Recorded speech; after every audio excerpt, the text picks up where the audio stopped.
آپ کے اکانومی پر اور آپ کے دفاع پر ایک FA BA پاس سیاستدان گفتگو کرے گا، وزارت سنبھالے گا اور جناب مشورے دے گا، تو آپ اندازہ لگائیے کہ آپ کہاں جا رہے ہیں۔ جمہوریت ایک ایسی گلے کی ہڈی ہے کہ جو ترقی پذیر ممالک اگر اگلتے ہیں تو مرتے ہیں اور اگر نگلتے ہیں تو مرتے ہیں۔ IMF نے آپ کے نظام کو اس طرح سے کیپچر کیا ہے اور آپ کو قرضوں کی دلدل میں ایسا دھکیلا ہے کہ جس کی وجہ سے آج آپ کوئی فیصلہ اپنے ملک کے معاملات کو دیکھتے ہوئے نہیں کرتے، بلکہ آپ تمام تر فیصلے اسی بنیاد پر کرتے ہیں کہ ہم سے وہ ناراض نہ ہو جائیں۔ آپ کی اکانومی ان کے ہاتھ میں جا چکی ہے، آپ کی معیشت ان کے کنٹرول میں جا چکی ہے۔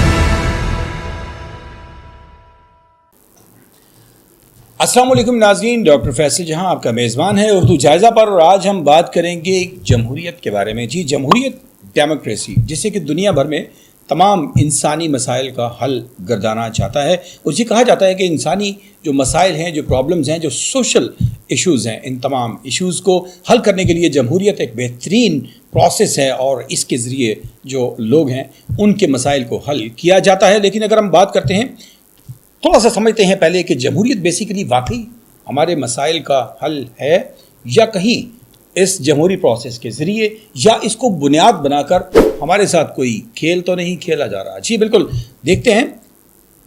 Basically democracy is the process to elect the find out the elected representatives, یعنی کہ بیسیکلی بنیادی طور پر جمہوریت ایک اس پروسیس کا نام ہے جو عوام کے منتخب کردہ نمائندگان کو سامنے لے کر آتی ہے، جن کو یہ موقع دیتی ہے، جو یہ پلیٹ فارم دیتی ہے کہ وہ سامنے آئیں اور آ کر عوام کے مسائل حل کریں۔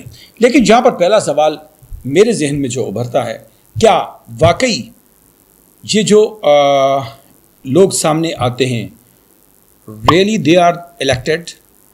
کیا یہ واقعی الیکٹڈ ہیں، یعنی آپ ہی کے ووٹ سے الیکٹ ہو کر آئے ہیں؟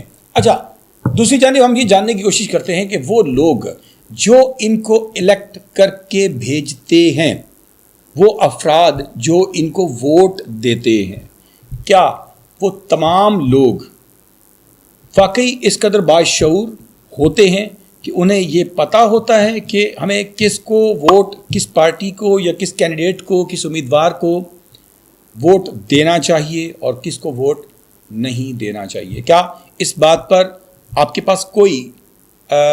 پاس اسیسمنٹ کا کوئی سسٹم ہے، کوئی سکیل، کوئی پیمانہ آپ کے پاس ہے کہ جس کے اوپر آپ ایگزامن کر سکیں؟ تو کیا آپ سمجھتے ہیں کہ ہمارا عام ووٹر اتنا شعور رکھتا ہے کہ اس کو معلوم ہو کہ میں نے کس کینڈیڈیٹ کو سامنے لے کر آنا ہے؟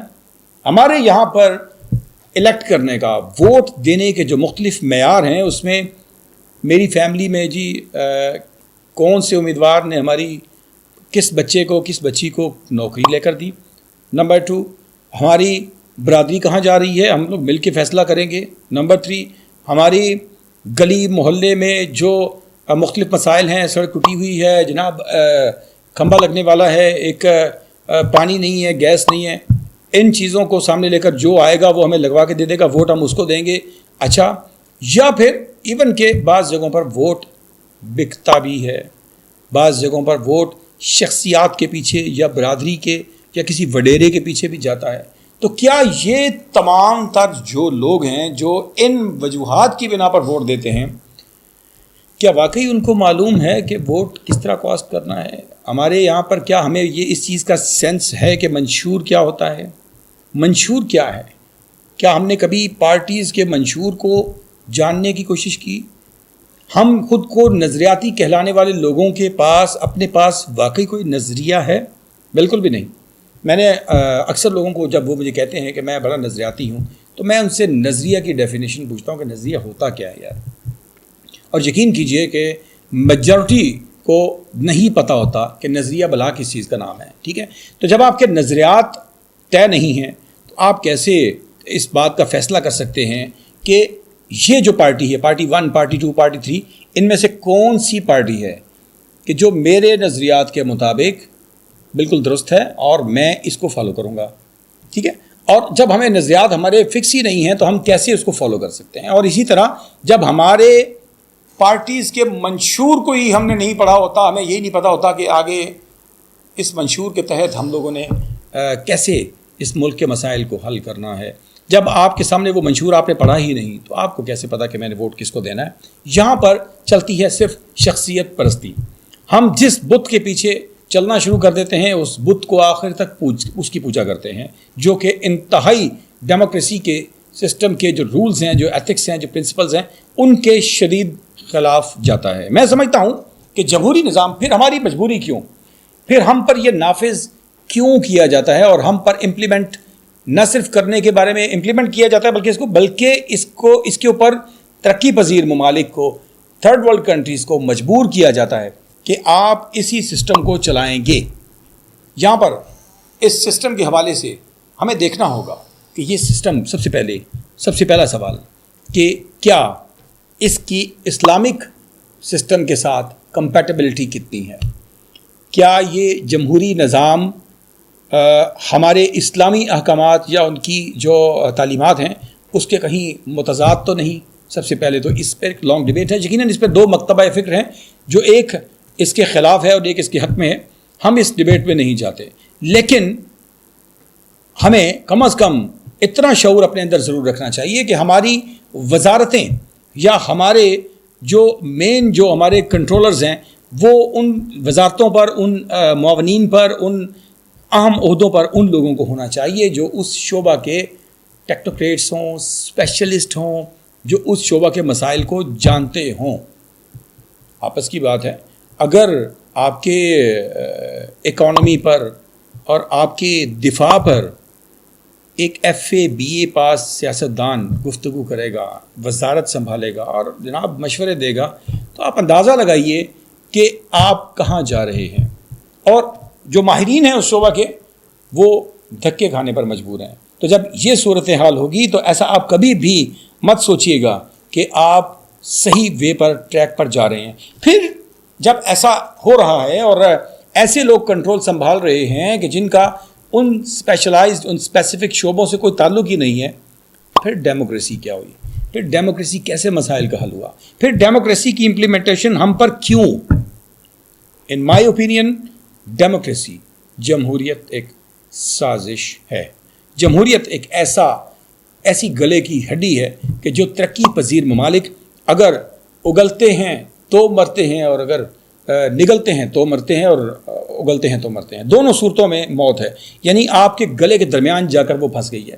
اگر آپ اس کو کنٹینیو کرتے ہیں تو آپ کی اکانومی، آپ کا کلچر، آپ کی ایجوکیشن، آپ کی یوتھ، آپ کی نیکسٹ کمنگ جنریشن، تمام چیزیں آپ کے ویسٹ کے کنٹرول میں چلی جائیں گی، ان لوگوں کے کنٹرول میں چلی جائیں گی جو ڈیموکریٹک سسٹم کو پوری دنیا پر نافذ کرنے میں اپنی دن رات ان پر کوشاں ہیں.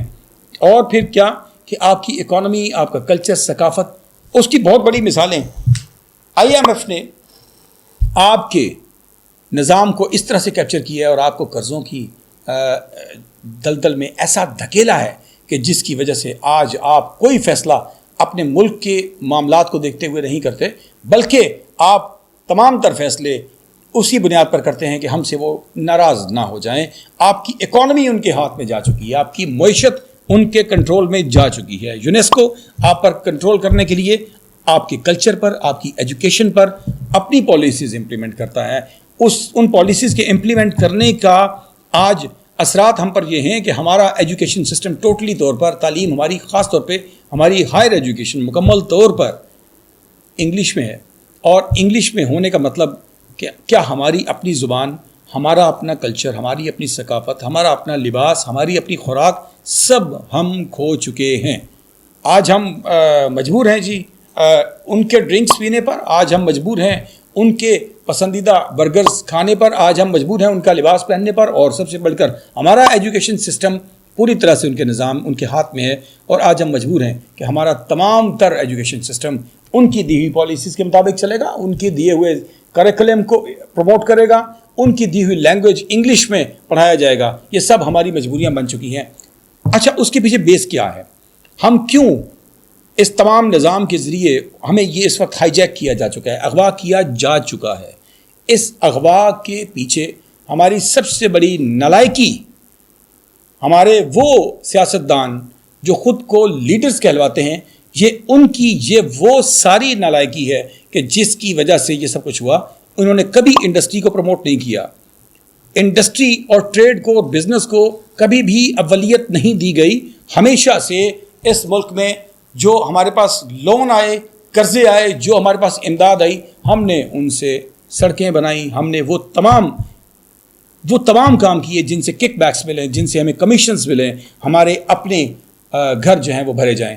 تو ہم نے عوامی فلاح و بہبود کے لیے کچھ نہیں کیا. آپ لوگوں نے اگر یہاں پر انڈسٹری کو پروموٹ کیا ہوتا، بزنس کو پروموٹ کیا ہوتا اور ٹیکسیشن پر توجہ دی ہوتی، تو کیا ہم 75 سال میں یہاں تک بھی نہ پہنچ پاتے کہ ہم اپنے ٹیکس کے ذریعے اپنے ملک کو چلا سکیں، ہمیں امداد نہ مانگنی پڑے، ہم کسی بھی صورت میں لوگوں کی طرف ہاتھ نہ پھیلائیں، ہم ادھار قرض نہ مانگیں.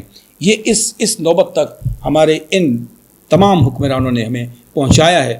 اور ابھی تک اس ملک کو ایسا لیڈر میرے حساب سے نصیب نہیں ہوا کہ جو یہاں پر انڈسٹری کو پروموٹ کرے، یہاں پر لوگوں کو روزگار فراہم کر سکے، یہاں پر فورن انویسٹمنٹ کو لے کر آ سکے، اور اس کے بعد ٹیکسیشن کا ایک ایسا نظام نافذ کر سکے کہ جس کے ذریعے اس ملک کے مسائل کو انٹرنلی حل کیا جا سکے، بجائے اس کے کہ آپ صرف ایک کاسا اٹھاتے ہیں.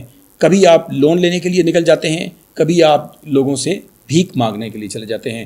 یاد رکھیے گا، آپ کہتے ہیں امریکہ ہمارا دوست، آپ کہتے ہیں چائنا ہمارا دوست. یاد رکھیے گا، بھیک دینے والا اور بھیک لینے والا دوست نہیں ہوا کرتے. ہمدردی اس کو ضرور ہو سکتی ہے، لیکن آج کے دور میں ہمدردی بھی نہیں ہے. آپ سے کوئی نہ کوئی اس کو مفاد وابستہ ہوگا تو وہ آپ کو امداد بھی دے گا، آپ کو قرض بھی دے گا. ادروائز آپ بھیک مانگنے کے لیے ہاتھ اٹھا کر صرف کھڑے رہیں گے، آپ کو کچھ نہیں ملنے لگا. انڈسٹری کی جانب بڑھنا ہے، اور سب سے پہلے آپ کو IMF اور ڈیموکریٹک سسٹم کے نام پر جو امریکہ UN کے تھرو آپ کو ویسٹرن کنٹریز، ویسٹرن یونین اور یہ تمام لوگ جس طرح سے آپ کو کیپچر کر رہے ہیں، جس طرح ہائی جیک کر رہے ہیں، اس سے نکلنے کے لیے آپ کو انڈسٹری لگانی ہے، آپ کو اپنی ٹیکسیشن کا نظام درست کرنا ہے، اور اس کے لیے چاہیے ایک لیڈر، سیاستدان نہیں، ایک لیڈر. امید ہے کہ آپ کو آج کے پروگرام میں میری بات اچھی طرح سے سمجھ آئی ہوگی، اور اس پہ آپ ایک ہیلتھی ڈیبیٹ ضرور کریں گے. سوچنے کا موقع آپ کو دیا ہے، ضرور سوچیے گا. اپنے میزبان فیصل جہاں کو آج کے پروگرام سے دیجیے اجازت. اللہ نگہبان.